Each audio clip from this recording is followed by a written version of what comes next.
सबसे पहले जो अफगानिस्तान की सूरत हाल है उस पर बात करते हैं।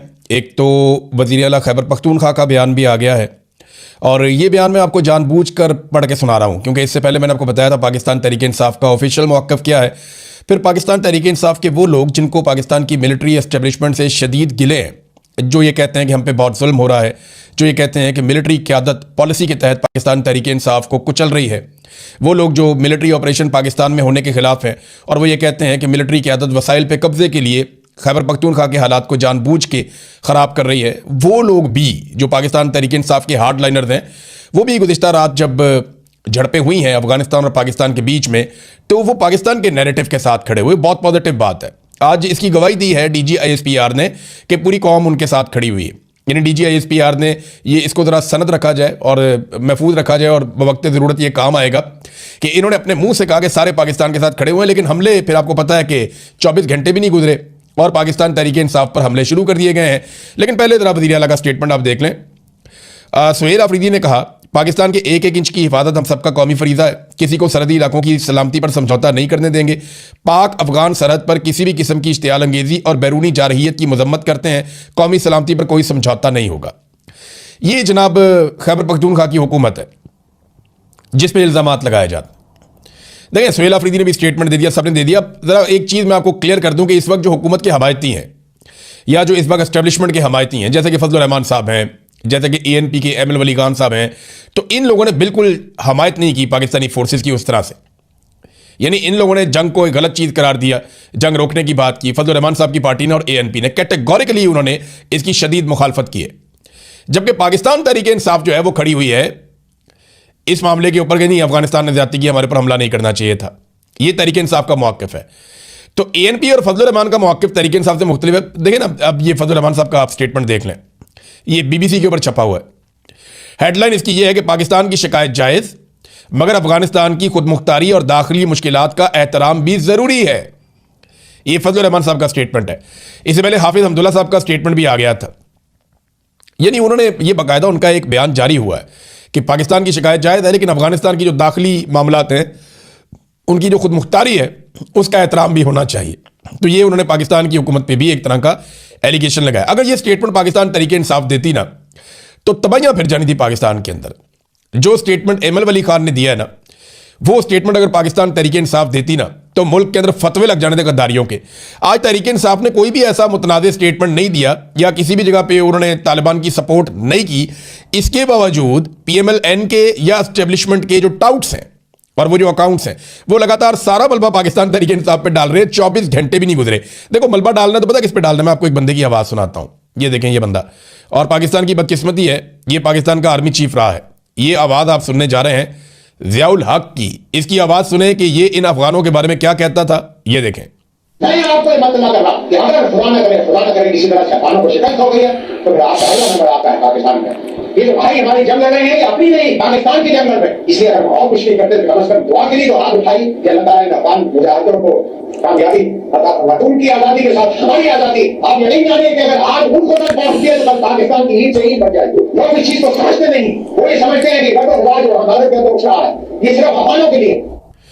देखें जी, ये ज़ियाउल हक था जिसने कौम को लगा दिया इस चक्कर में। ज़ियाउल हक की औलाद आज भी, वाह क्या बात है, अरबपति करोड़पति।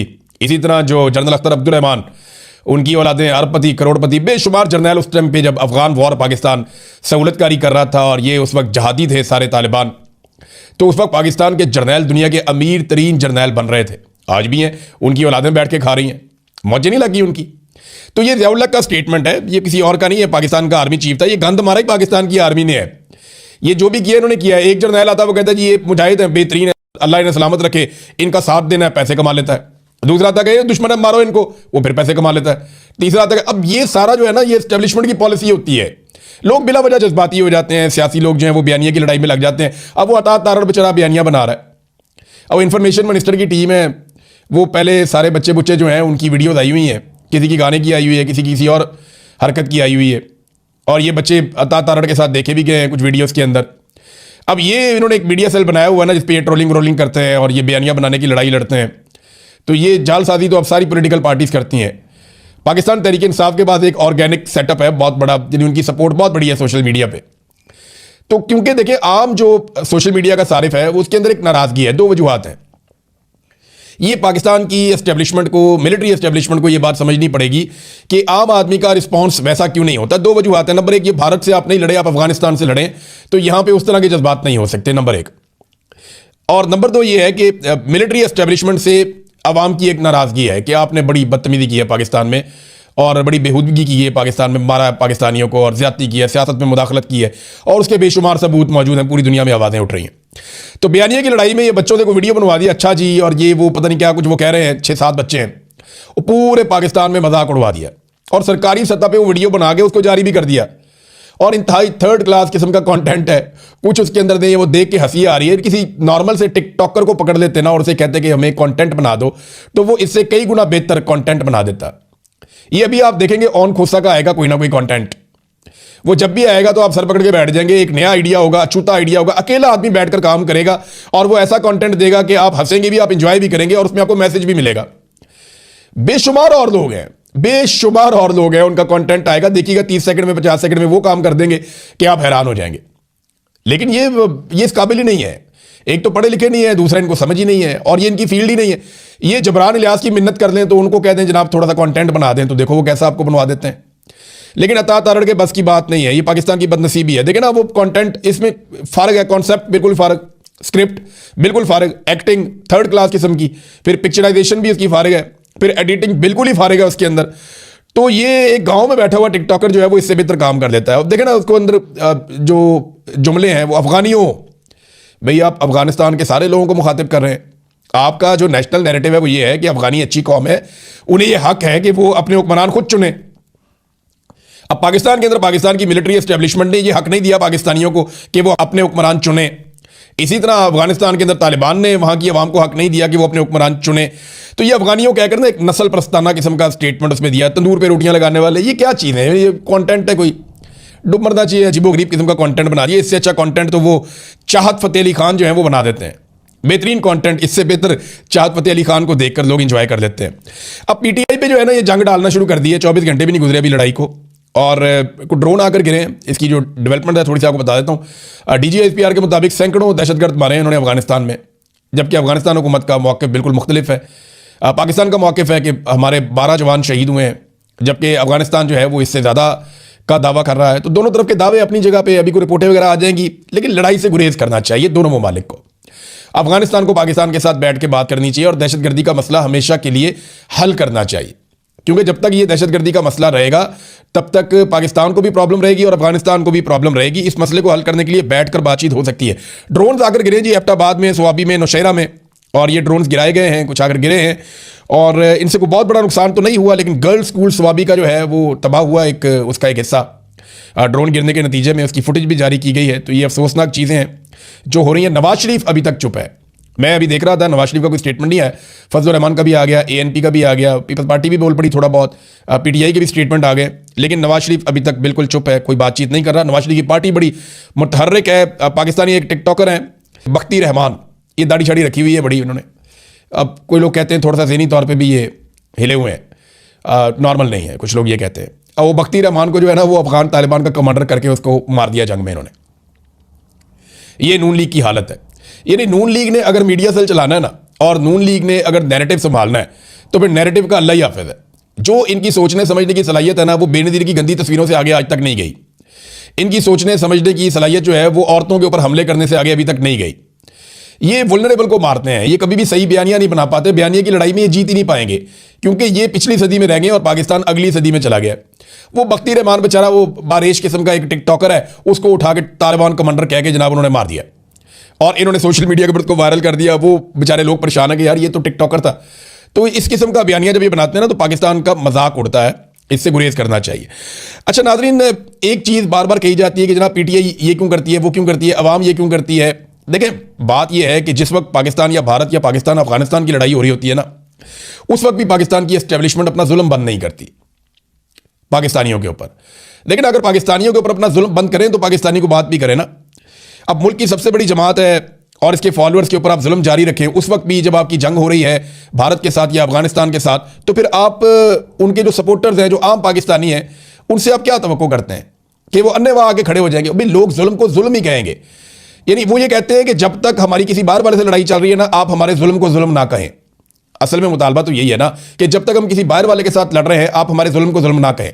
नहीं ठीक है, बाहर वाले के साथ मिलकर लड़ देंगे, लेकिन आपका जुल्म जुल्म ही रहेगा। देखिए, इंडिया को मैंने 2-3 दफा जवाब दिया। इंडिया ने कहा जी आसिम मुनीर को गिरफ्तार करके लेके जाएंगे। मैंने कहा ऐसे ही ले जाओगे गिरफ्तार करके, हम यहाँ पाकिस्तान में सजा देंगे। हमारी अंदर बेशक लड़ाई चल रही है, हम आसिम मुनीर साहब को यहाँ पे अकाउंटेबल करेंगे, कानून के कटहरे के अंदर लेकर आएंगे। ये चीजें पाकिस्तान के अंदर होनी चाहिए। जिसने जो जुल्म किया उसको जवाब देना चाहिए, सारे डिक्टेटर को कटहरे के अंदर लेकर आना चाहिए। लेकिन भारत को ये इजाजत नहीं है कि वो यहां से आकर आर्मी चीफ को उठाकर लेकर चला जाए। तो ये समझनी पड़ेगी बात कि किसी जर्नैल की गलत पॉलिसियों पर तनकीद करने का मतलब ये नहीं होता कि आप अपने मुल्क के खिलाफ हो गए। नहीं, आप अपने मुल्क से प्यार करते हैं, इसलिए गलत काम करने वाले जर्नैल को आप गलत कहने की जुर्रत करते हैं। ये बहुत बड़ा रिस्क है, ये बहुत बड़ा रिस्क है। पाकिस्तान में ये जान का रिस्क है, माल का रिस्क है। पाकिस्तान में आपकी जिंदगी तबाह हो सकती है इससे। इतना बड़ा रिस्क जो लोग लेते हैं उनको तो सैल्यूट करना चाहिए कि वो पाकिस्तान जैसे मुल्क के अंदर या पाकिस्तान जैसे मुल्क के शहरी होते हुए वो पाकिस्तानी जर्नैल के ऊपर तनकीद कर रहे हैं कि आपकी पॉलिसी से मेरे मुल्क को नुकसान पहुंच रहा है। इनसे ज्यादा मुहिब्बे वतन कौन होगा? वो सर्टिफिकेट बांट देते हैं लोग कि जनाब ये तो मुहिब्बे वतन ही नहीं है, क्योंकि ये जर्नैल पे तनकीद कर रहा है फौज इंडिया से या अफगानिस्तान से। ओ भाई, इंडिया और अफगानिस्तान से जो फौज लड़ाई लड़ रही है कौम फौज के साथ ही होगी ना, पाकिस्तानी पाकिस्तान के साथ ही होगा। लेकिन जो जर्नैल पाकिस्तानियों के साथ लड़ रहा है उसके खिलाफ बोलना भी पाकिस्तानियों की उतनी ही जिम्मेदारी है। जितना बैरूनी हमलावर को रोकना जरूरी है, उतना ही अंदरूनी हमलावर को रोकना भी जरूरी है कि भाई ये जुल्म और ये बर्बरियत बंद करो, पाकिस्तान आगे नहीं चल रहा। ये है नाजरीन टोटल सूरत हाल। जंग के हवाले से अभी जंगबंदी के लिए कोशिशें शुरू हुई हैं। इसमें तुर्की, चाइना और सऊदी अरब इन्होंने लीड ली है, इन्होंने राब्ते किए हैं और कोशिश कर रहे हैं कि जो जंगबंदी है वो हो जाए। और जंग तो नहीं है, झड़पें हैं, अभी तक तो इसको झड़पें ही कहेंगे। और रात को झड़पें थी, दिन को जो है वो सुकून था। उसके बाद कोई इतनी ज़्यादा लड़ाई नहीं हुई। तो चीन की मुदाखलत हुई है, सऊदी अरब की और तुर्की की। उम्मीद है कि दोबारा ये लड़ाई नहीं करेंगे, टेबल पे बैठें और मसले को हल करें। अब आ जाए नाजरीन इमरान खान साहब वाले मामले पे। बैरिस्टर गौहर की चीफ जस्टिस ऑफ पाकिस्तान से मुलाकात हुई है और याह्या अफरीदी साहब से मुलाकात के बाद इमरान खान साहब की अस्पताल मुंतकली की जो बातचीत है, जो दरखास्त इन्होंने दी है, उसके ऊपर गुफ्तगू की गई। और ये भी बताया गया कि जनाब अवाम में बड़ा इस्तराब है, पार्टी में इस्तराब है, अहले खाना बड़े परेशान है। और ये बैरिस्टर गौहर ने बताया। तो अदालती हुक्म वाज़ेह है कि कोई भी मसला हो तो हाई कोर्ट से रुजू किया जाए। तो चीफ जस्टिस ने हाई कोर्ट भेज दिया, हाई कोर्ट चले जाओ। हाई कोर्ट में डोगर साहब बैठे हुए हैं, वो चीफ जस्टिस भी 10 आगे हैं। तो वहां से इंसाफ पाकिस्तान तहरीक इंसाफ को कैसे मिलेगा? वो 140 नंबर की पाकिस्तान की अदलिया बिल्कुल ठीक है। हालात ये हैं पाकिस्तान की अदलिया के, इंसाफ दे नहीं पा रहे। चीफ जस्टिस कह रहे हैं जी हाई कोर्ट चले जाओ, मैं इंसाफ नहीं दे सकता। अब हाई कोर्ट में अपीलें ज़ेर इल्तवा हैं, मुदाखलत नहीं कर सकते, ये चीफ जस्टिस कहते हैं। तो टेक्निकल बुनियादों के ऊपर पाकिस्तान तहरीक इंसाफ को फंसा देते हैं। फिर पाकिस्तान तहरीक इंसाफ की जो दरखास्त है वो भी वापस कर देगी। उसके ऊपर तहरीक इंसाफ के लोग कह रहे थे कि ताला ही लगा दे सुप्रीम कोर्ट को अगर आपने हमें इंसाफ नहीं देना। तो ये नाजरीन सूरत हाल बनी हुई है यहाँ पे। अब नाजरीन बरतानिया ने पाकिस्तान के अंदर जिस तरह इलेक्शन करवाया गया उस पर बरतानिया ने एक बड़ी तफसीली रिपोर्ट जारी की है। और ये बरतानवी हुकूमत ने यह काम किया है कि पाकिस्तान में इलेक्शन चोरी किया गया, सियासी आज़ादियाँ सलब कर ली गई और सियासी हालात और इंसानी हकूक पामाल कर दिए गए। और एक ज़बरदस्त किस्म की उन्होंने रिपोर्ट जारी की है बरतानवी हुकूमत ने। उसमें उन्होंने बताया कि किस तरह से इलेक्शन कमीशन ने पाकिस्तान तहरीक इंसाफ को दबाया, कौन कौन से इकदाम किए और किस तरीके से पूरा का पूरा इलेक्शन चोरी कर दिया गया। हर पाकिस्तानी को ना इस रिपोर्ट को पढ़ना चाहिए और इसको समझना चाहिए। और बरतानिया ने यह रिपोर्ट जारी की है 2 साल के बाद इलेक्शन के। अब यहाँ पे बरतानवी सफीर से रोजाना की बुनियाद पे मुलाकातें करते हैं। इनको क्या लगता है कि वो इनके वफादार हैं? नहीं, वो चीज़ें लिखकर पीछे भेजते जरूर है, उनके सिस्टम के अंदर ये डंडी नहीं मारते।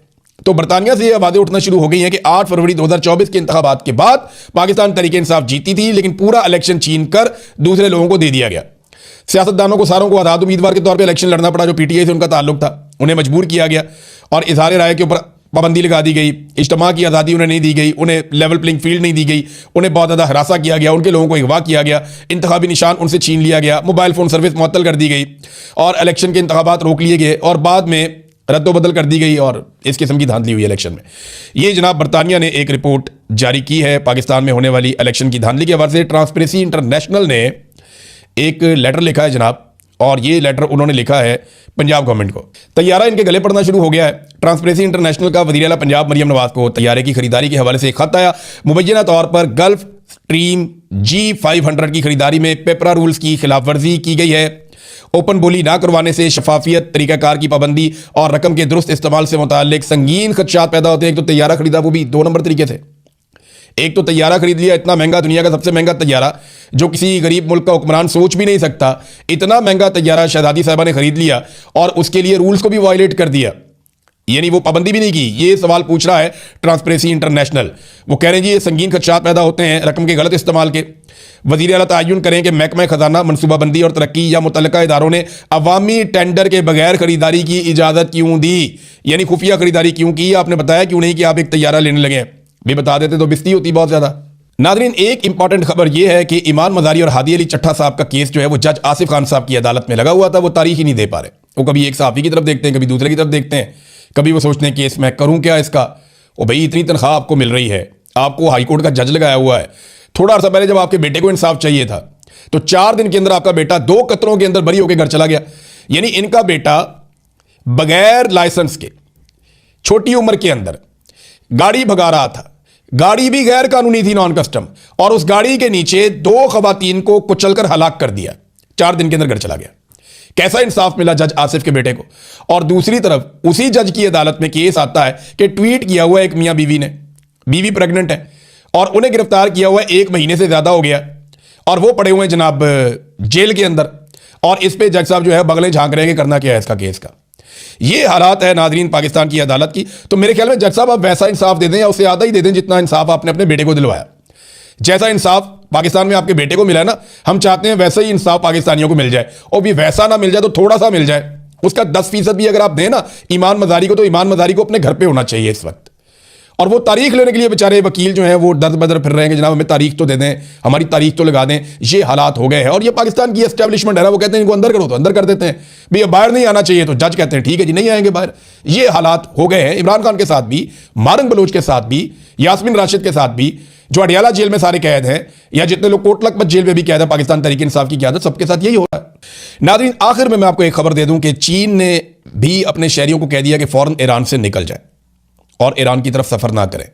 जबकि अमरीकी सफारत खाने ने इसराइल के अंदर भी अपने सफारती अमले को कह दिया कि आप इसराइल को फ़ौरन छोड़ सकते हैं और यहाँ से इसराइल को छोड़ के आप निकल जाएं। ये United states embassy of Jerusalem ने ये एक स्टेटमेंट जारी किया है। तो इसका मतलब आप समझ जाएं कि ईरान के ऊपर लड़ाई बहुत करीब है, क्योंकि अभी तक शायद ये किसी नतीजे पे जनेवा में नहीं पहुंचे। अब तक इतने, अपना ख्याल रखिएगा, अपने चैनल का भी। अल्लाह हाफ़िज़।